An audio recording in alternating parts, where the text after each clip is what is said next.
Today we're going to be talking about the new IndigoVision System Design tool. I'm John Isaacson, Systems Product Manager with IndigoVision.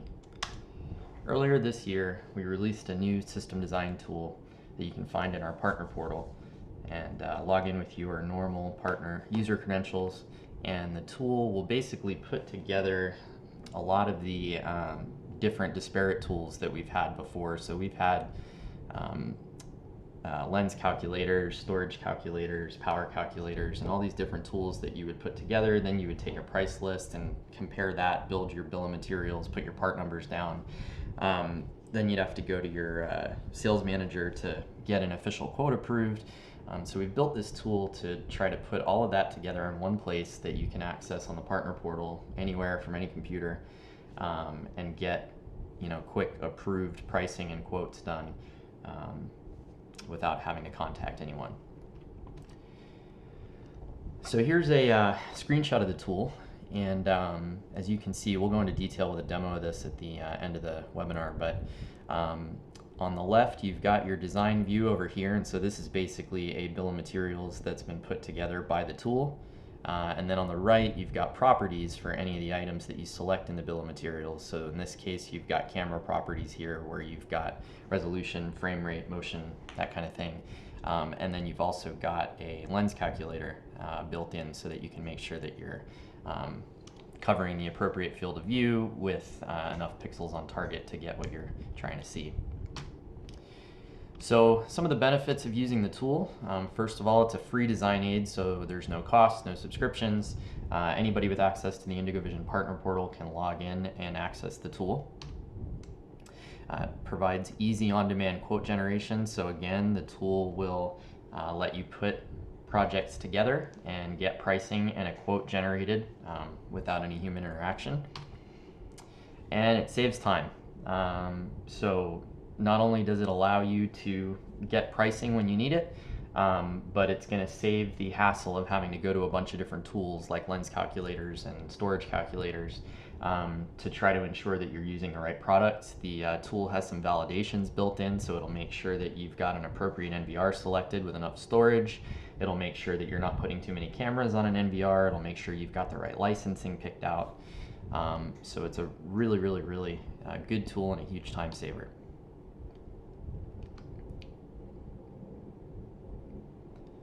So the system design tool, once you log into the partner portal and open the tool, there's basically three major steps.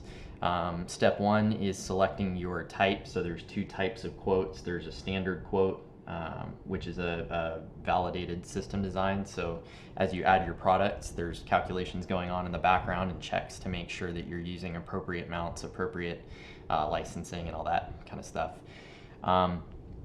The other type of quote is a quick quote. So if you select quick quote instead of standard quote, it gets rid of all those validations. So that lets you quickly put together just a list of parts and pieces that you need pricing for. So if you've got to order 10 more mounts or a handful of PoE injectors to add onto a project, this will let you get a price or a quote for that kind of thing quickly without having to fight with the tool to get it to validate that you're putting the appropriate accessories together. So once you've selected the type of system design, you then go and select the products, and depending on whether or not it's a standard or quick quote, it'll either do the validations to make sure that you've got the right accessories and licensing or not. And then when you're done, you can save it so that you can reload it and come back to it later on, or you can generate a quote, and right then and there it'll give you approved pricing based on your approved partner discount. So accessing the tool, like I said, you go to the website, so www.indigovision.com, click support at the top right and log in with your credentials. Once you're logged in, you can select tools and then select the system design tool icon. And then once you're into the tool, you'll get this disclaimer here, and that will pop up and ask you if you want your standard or quick quote. So that's where you select your system design type.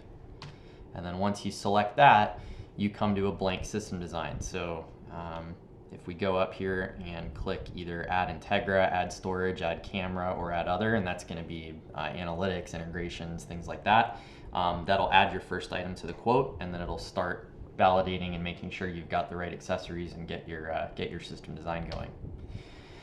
So up here at the top, just to describe some of the menu items, we've got the system design link, and that basically brings you back to your system design from one of the other pages. We've got map view, so once you've put your system design together, you can then go to a map, you can upload a map and set the scale, and then you can actually drag cameras onto the map, play with their fields of view, and you can include that then in your proposal to your customer. And when you save your system design and your quote, you can generate PDFs that include those maps with cameras and fields of view on them as well.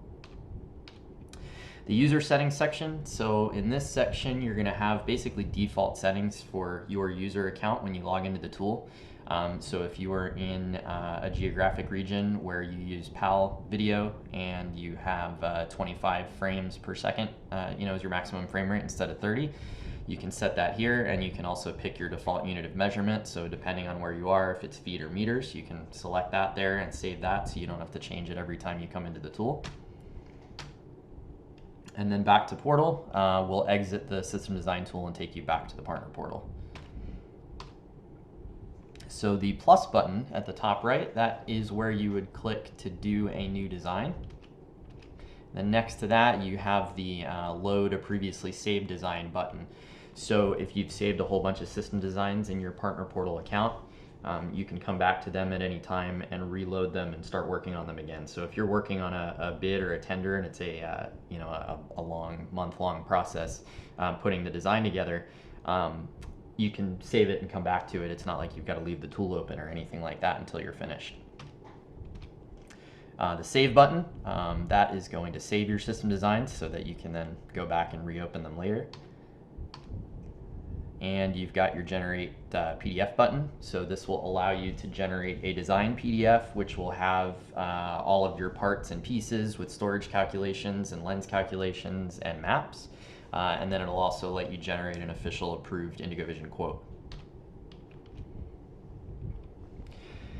So the user interface, like I said before, this is your workspace over here for your system design on the left. So that's where your bill of materials and all of your different pieces are going to go.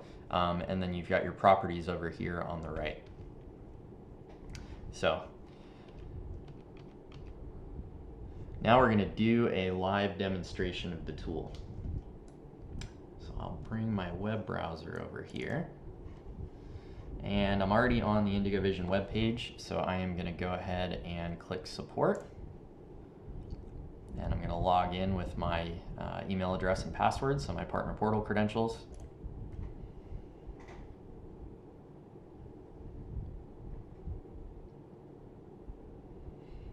And then that's going to bring me to the partner portal landing page where I get all of the customer service emails and phone numbers.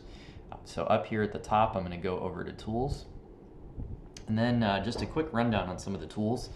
So we've got our system design tool, which is what we're talking about today, but we also have in here a cyber vigilant event simulator, which is basically a web-based interface that will allow you during a sales demonstration to generate cyber vigilant events. So instead of having to set the appliance up and configure it and make sure that you've got a separate switch and simulate the attacks from a separate computer, you can download this tool and set it up and then generate those cyber vigilant IDS events to demonstrate quickly. Then we have the power calculator tool. In addition to being a power calculator for our products, so power draw and power consumption, it also generates heat calculations. So if you are putting 10 or 15 servers, NVR AS4000 recorders in a rack, this will tell you in BTU per hour how much heat is going to be generated so that you can make sure that you're building proper cooling in for your environment. And then lastly, we have the SUPY upgrade tool. So this is actually a really nice tool just because it allows you to avoid having to go back and look at release notes for different versions of Control Center. But the main purpose of the tool is so a customer can go in there and let's say they're on Control Center version 12. They can go into this tool, select Control Center version 12, and then every feature that's come out between version 12 and today, which is version 16, will be listed on there. So it basically real quickly lays out all of the features that you would gain if you upgraded from the version that you're on. But since we're here to talk about the system design tool today, we will go ahead and log into that. So like I said, it's going to ask us if we want to do a quick quote or a standard quote, and I am going to do a standard quote.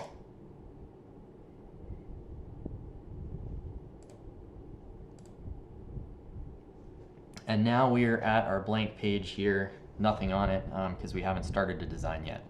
So to start a design, I can come up here and I can hit add camera. And then once I've done that, I actually don't have to click the plus button because it'll automatically start a new design for me. So what it's done is it's put down by default the BX420 HD Mini Dome camera. It's put a 24 terabyte NVR AS4000 in there for storage, and then it's also put a light, an Indigo Light camera license there. So everything that you'd need to walk out the door and put this on a quote and set a system up. So these are just the parts that show up by default. So if I wanted to, I can select the camera and then come over here and I can change it to a different camera model. And then I can also change the quantity of that camera model. So if I've got 10 of those, I can put 10 in there. And then you'll see when I do that, that I get a warning up here saying that it doesn't meet the minimum required retention of 30 days. So by default, when it adds an NVR, it assumes that you're looking for 30 days of storage. And since I've put 10 of these cameras on this NVR, now it's down to 18 days and change of storage. It's gone and given me that warning. Now, if I drop my bit rate down, either by lowering my frame rate or maybe lowering my motion type. So I've got it on very high, I'll lower it down maybe to medium. Now I'm up to 74 days of retention, so that warning goes away. Now another validation that the tool is going to do is licensing. So right now I've got 10 Indigo Light licenses, right? And so if I put 100 of these cameras on here, of course I'm going to get warnings about throughput, so bandwidth and storage retention, you know, obviously being way less than 30 days. But as far as the license goes, it's given me a warning on the light license and told me that I can only have a maximum of 40 cameras for the light license. So at that point, to get rid of that, I'd either have to pick less cameras or I can upgrade my license to Pro or Ultra. So for right now, I'm going to drop this down to 10. And so now we're back over our 30-day desired retention. And then I'm just going to take a look at some of the stuff we have over here on the camera properties. So if we scroll down, we see we've got our lens calculator tool. And right now it is telling me if the camera is mounted at 10 feet. This is the field of view that I'm going to get. This little gray area down here is my dead zone. And then if you put your mouse anywhere on this field of view, it'll tell you how many pixels per foot, both vertical and horizontal, you're looking at a given distance. So by default, it's set the target distance at 32 feet. So at that distance, I've got 187 pixels per foot, which, you know, that a lot of people don't look at pixels per foot, but especially when it comes to analytics, things like facial recognition or license plate recognition, you're looking for a minimum pixels per foot at the target distance. So if we're looking for license plates, we might be looking for 30 or 40 pixels per foot. So in this case, we've exceeded that, so we'd potentially be okay. We've also got a storage estimator down here. So if I go down there, that's where you set your hours of operation, so 24 hours a day. And then what it's going to do is it's going to come and do a storage calculation. So it's going to take your bit rate, which was calculated on your resolution, frame rate, and motion type. So it's just under 3 megabits a second. And then it's going to multiply that by 24 hours a day, and it's going to tell you how many gigs of storage you need per day. Then when you put your camera quantity on there, it'll work that out and then figure out your storage retention for that NVR. So let's say that we wanted to add another 10 cameras, right? So if we have medium motion, we can fit 20 cameras on that NVR and we can still stay over our 30-day desired retention period. However, if I bump the motion back up, we've now got a bandwidth problem because that NVR can only handle 128 megabits a second. And we also have a storage retention problem because we no longer have 30 days. So to fix that, what I will do is I'll reduce this back down to 10. And then I'm going to add a second NVR. And then I am going to add a second camera set. So I will have 10 of these, right? And then set those down to high, and 10 of these over here. So now I've got 43 days of retention on both NVRs. I've got 2 NVRs, so that way if one goes down, I don't lose all 20 of my cameras. And you can manage those all independently. So if you click on one of the storage items, so if I click on the first NVR, then you've got the properties for the storage. So you can come over here and you can give it a name, but you can also pick different NVRs. So you can pick anything from our large enterprise NVRs up to 3 petabytes, all the way down to our compact NVRs at 6 terabytes, or you can even pick our third-party Windows NVR license. So you also set your retention period here. And then there's some checks in here just to make sure that you don't exceed the bandwidth and maximum number of connections for the NVR that we've got selected. So all of that is going to be used when that retention calculation is done. And then also over here, these buttons with the dots and the 3 lines, these are your accessories buttons. So if we wanted to add like redundant power supplies or things like that to the NVR, we could click on that. And then the same thing goes for the cameras. So the nice thing is that if we go to manage accessories for this camera set, we don't have to worry about going to the mount matrix and figuring out which mounts go with which camera. We can just hit add accessory and then come over here and say we want an exit collar. We'll get 10 exit collars, right? And so that will add the appropriate exit collars for the BX420s to our list. And then I'll come over here and maybe we want for this set of cameras 10 of the dark bubbles. So I'll go ahead and add that. And then you don't see them here, so if you wanted to see them again, you'd have to go back to manage accessories, but they will show up later on when we export our system design or the quote. So the last thing that I'm going to show you in this view before we switch over to the map view is the lens calculation tool. So we get kind of a quick view of the camera's field of view here with pixels per foot. But if you click lens calculation tool, that'll bring you full screen into a lens calculator. So you can come down here and use these sliders to determine your target width. So let's say we were trying to do a license plate. So maybe our target width might be a couple feet, something like that. Target height's probably going to be around the same. Now target elevation, 3 feet might be accurate, right, if you're looking at the back of a car. Camera mounting height, so we've got it just under 10 feet. Maybe we want to drop it down a little bit.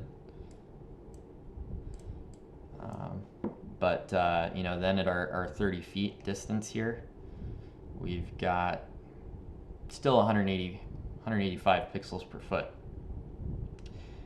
Now, if we went further out, so let's go out to like 50 feet. Now we're down to 121, so that's still might be okay for license plate. 75 feet, right? We're getting to the point where we probably won't be able to see anymore. Let's bring it out to 100.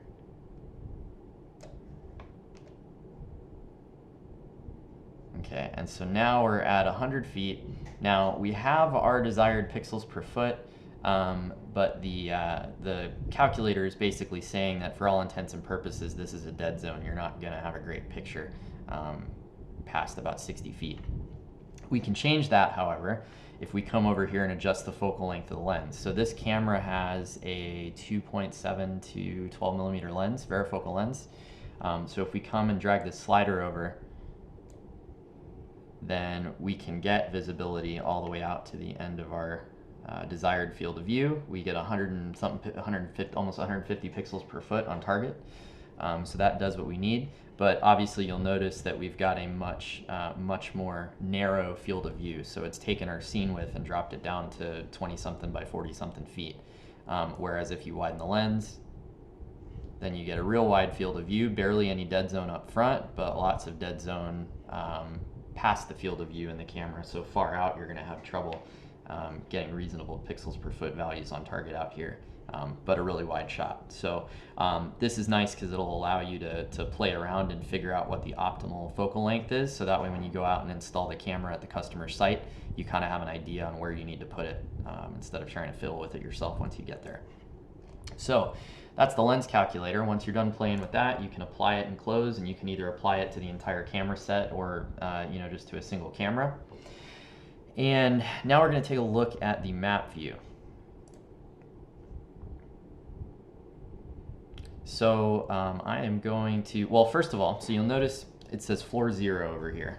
So what that's showing you is that you can actually add more maps, and then you'll end up with more tabs. So you can have floor 1, floor 2, and then you can rename them. They don't have to be floor 0 or floor 1. If you're in the US, you'd have floor 1, floor 2, floor 3. But you could call them building 1, building 2, building 3. It doesn't really matter, but your system design can have a whole bunch of different map views. So let's take this first one here and then upload a map to it. So I'm going to go ahead and try to find the closest thing I have to a map.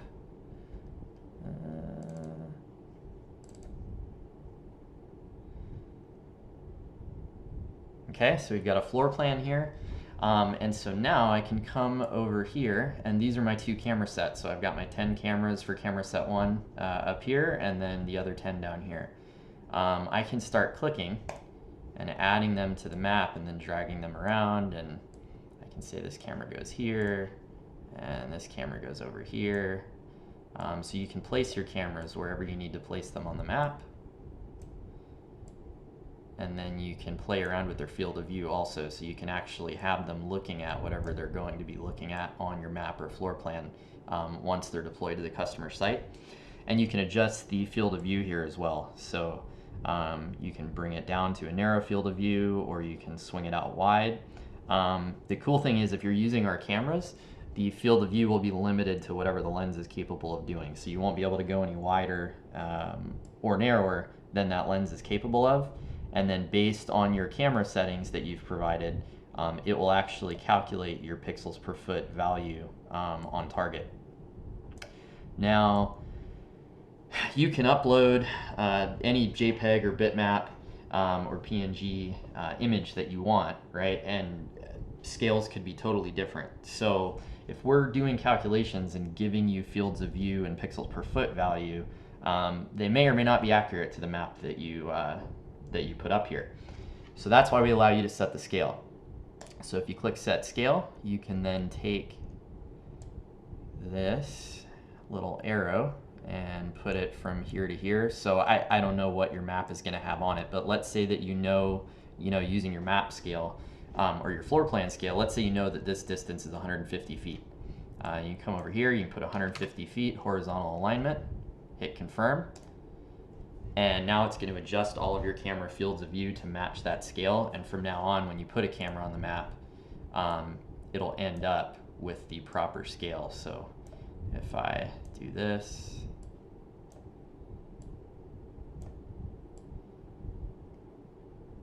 so that's actually going to give me an accurate pixels per foot calculation based on the map scale.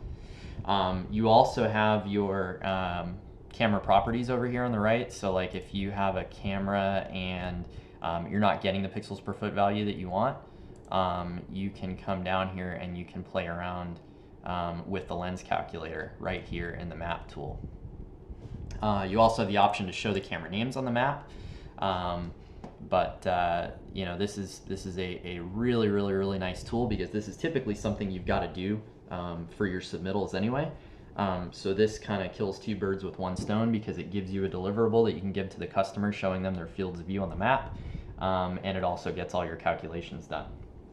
So one more thing I am going to show you before we save this. I'm going to go back to my system design. And so we're back here at our bill of materials. So if I go up and I try to add an Integra, you can't really tell that it's grayed out, but you can tell, well, if you can't hear it, I'm clicking, and it will not let me add an Integra, and that's because you can't mix an Integra with an Indigo Light Pro or Ultra system. So there's also that level of validation in there too, and then vice versa. So if you add Integras and Integra views, it's not going to let you go add licenses or NVRs that aren't appropriate. So at this stage, the next thing that we would do is go and save our design. So I'm going to save it.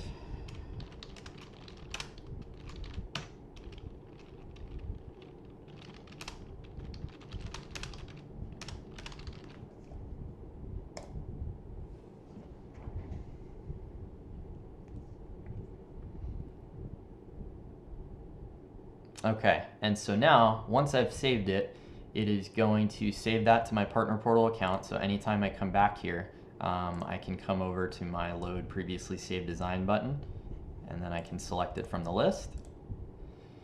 And then I can also come over here and generate a system design PDF. So when I do that, it'll give me a new PDF. And it is basically a completed proposal with your design on it. So you'll have your NVRs, and it'll give you the part numbers, name, storage capacity, bandwidth, and your camera sets with part numbers, names, quantities, and then which NVR they're connected to. You've got your camera licenses, right, with your quantity and part number there.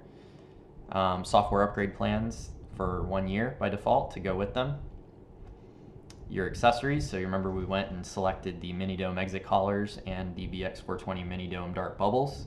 So it's added those for those camera sets. And then here's our map. So all of that is going to be put onto this nice little PDF. And then you can use that to reference the design, to demonstrate or share with your customer, or to submit as part of your submittal package. So that's the system design. Now the quote, before you generate a quote, you've got to generate, before you generate the quote PDF, you've got to generate the quote. So step one is to save it. Step two, if you were wanting a quote, would then be to hit generate quote. So that's this button here. So click that. It is going to come up here and it's going to ask you your customer name. So I'm going to put that in there, and then it's going to give you your approved discount level, so you know what discount's going to come out on the quote. So if you're a customer, and let's just say your approved discount level is 20%, your quote is automatically going to come out at 20% off, and you don't need any special approvals or anything like that. Since I'm an employee of the company, I get the employee discount of 0%. So I will go ahead and generate my quote. And this takes sometimes 30 seconds or so to do, because it's going to save it again in the partner portal. Then it's going to go check our backend system and make sure that the discount level is accurate. Then it's going to go grab the current pricing for all of this stuff, apply that discount to it.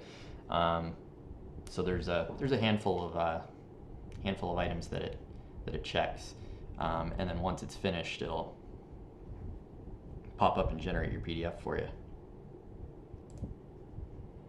Okay, so once that's been completed, you'll get your PDF, and here is your completed quote. So you've got your total. It's going to give you, I think it's a 2-week. Oh, nope, that's a month. So it'll give you a month expiration on it, approved at your discount level. So in my case, 0. But then all of your parts, licenses, cameras, accessories, everything that we had on there is on our quote. You got your total price calculated up, all of the T's and C's at the bottom, and there is your approved quote that is already in our system. Your sales rep can reference it.